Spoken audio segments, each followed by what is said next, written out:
Hello, I'm Sarah. This is Hardcover Hearts, and this is my week of reading wrap-up, where I talk about the books that I read this week, what I'm currently reading, and then potentially could read next week based on my mood. I had a very good reading week. Didn't finish very many, but read one that was exemplary, phenomenal, fantastic. And then, one that was okay and one that was not. So let's just jump right into it and I'll tell you all about it. The first book that I finished was an audiobook from my library. I've been interested in this because I do really like kind of epic tales and multi-generational stories, family sagas, those kinds of things. And this is set in Vietnam, and this is the author's first book in English. She is a very well-known poet. The book is The Mountains Sing, and this is by Nguyen Phan K. Mai. And I think this book was really well suited for audiobook, and the narration was very, very well done.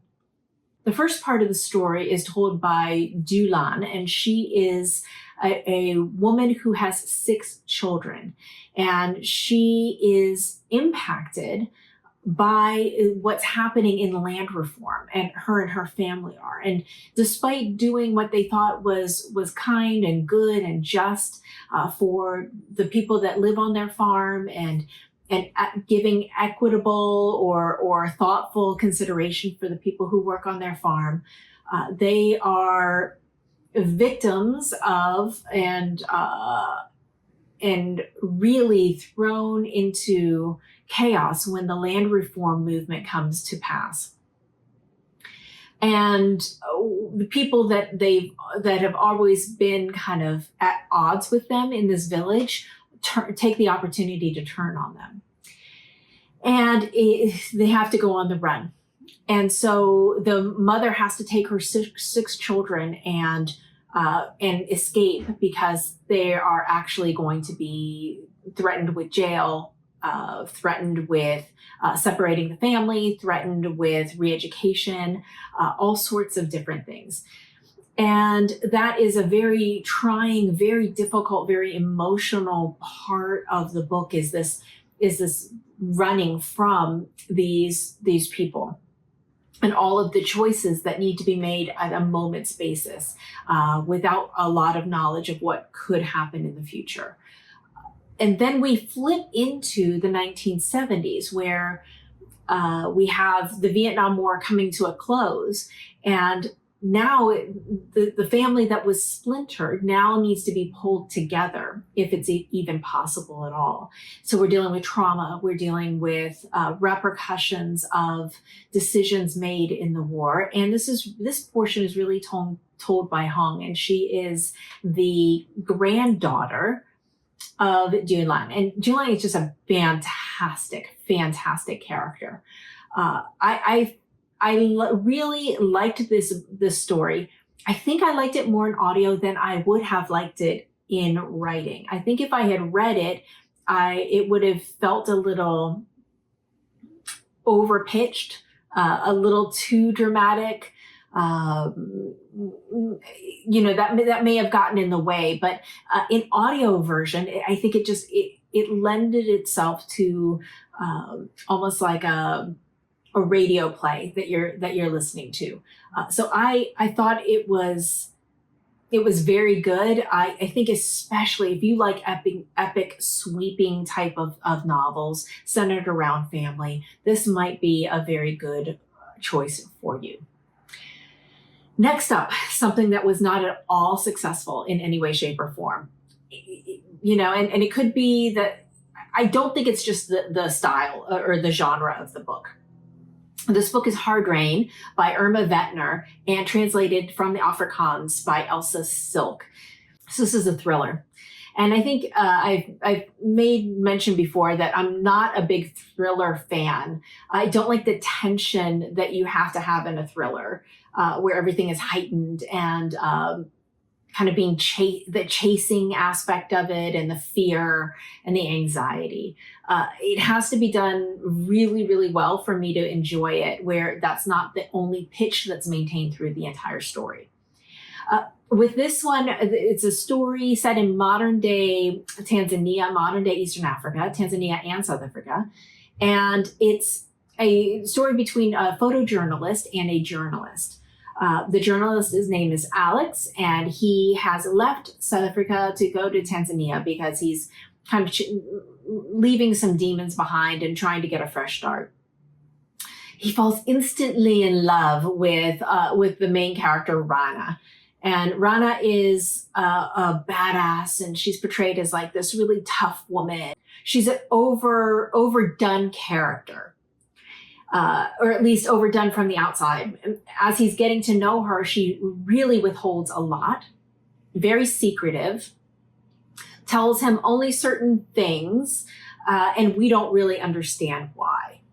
This book is told in two parts, a la kind of Fates and Furies by Lauren Groff, where you get his side of the story and then you get her side of the story. And I think that helped to kind of pull in some of the missing pieces, but those missing pieces were ludicrous.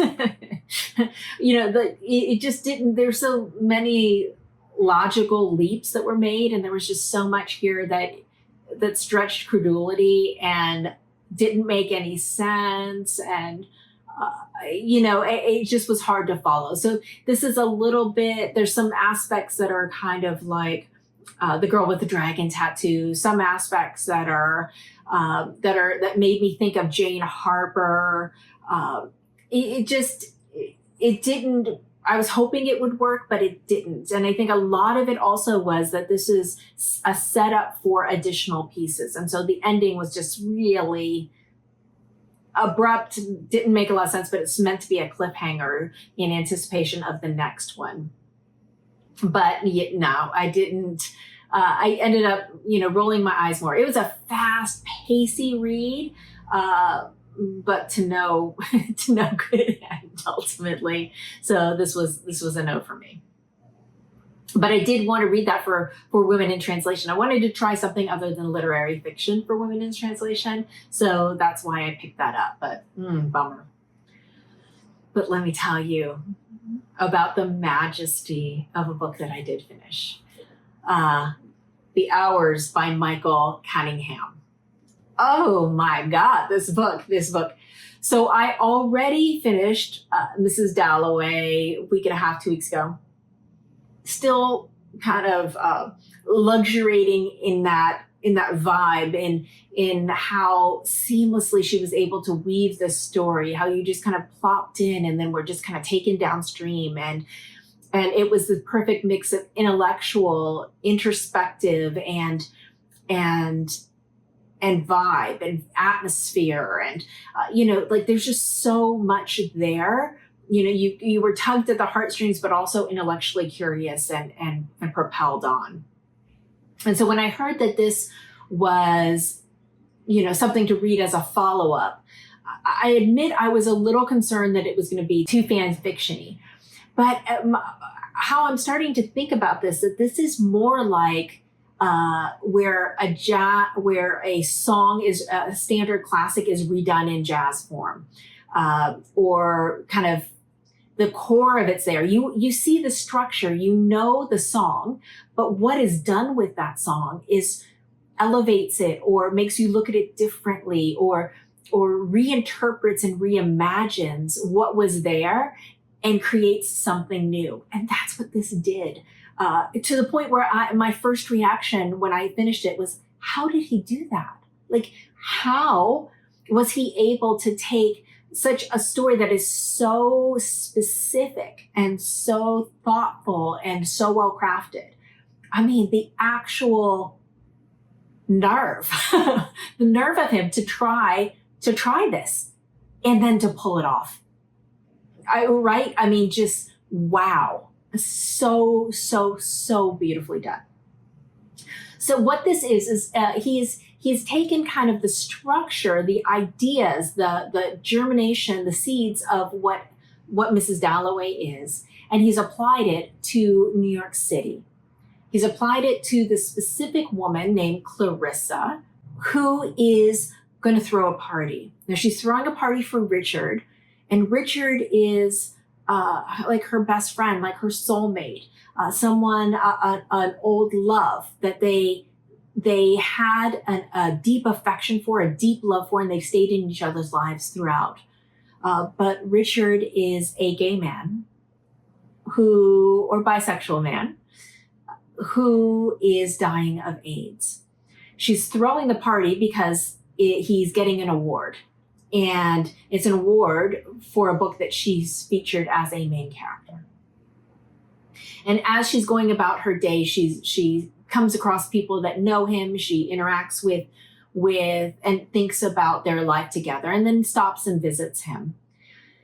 They have a wonderful, beautiful, very tender, it's beautiful, beautiful relationship.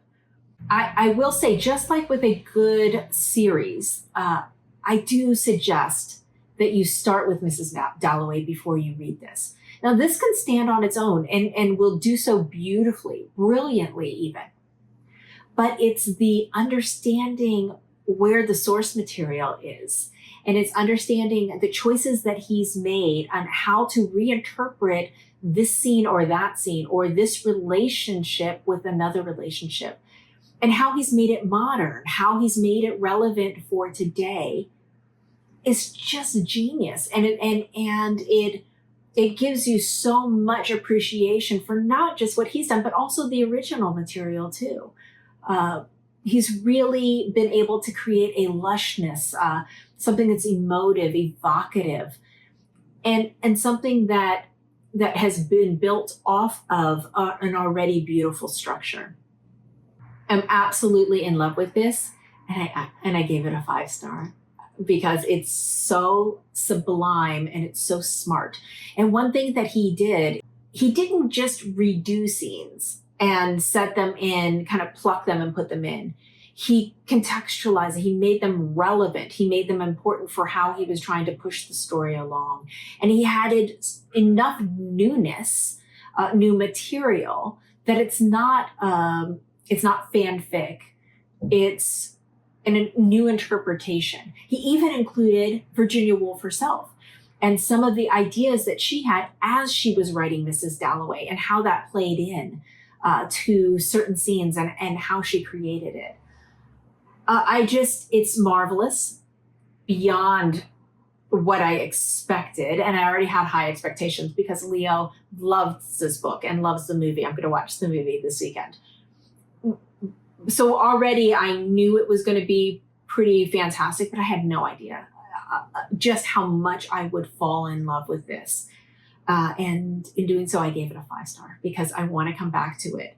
And I want to come back to it as I go back to Mrs. Dalloway, to kind of come back in and see what he's done here. But this won the Pulitzer as it deserved. Startling, beautiful, amazing work.